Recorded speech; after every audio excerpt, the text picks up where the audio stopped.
শুদ্ধ রূপে পঞ্চশীল প্রার্থনা করার নিয়ম।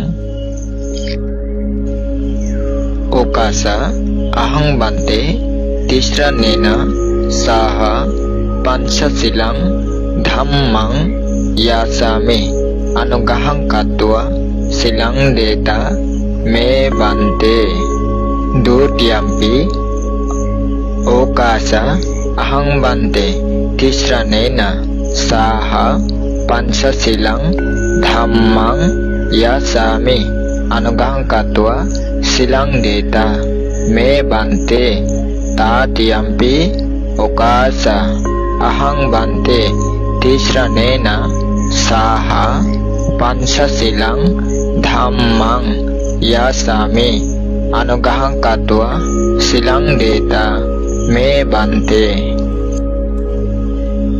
आहं यासामि मे এই তিনটি হচ্ছে এক বচন এবং মায়াং ইয়াসামা নো হচ্ছে বহু বচন।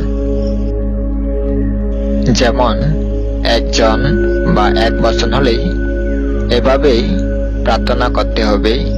ওকাসা আহং বান্তে তিস্রা নেনা সাহা পাঞ্চশীলাং ধাম্মাং ইয়াসামি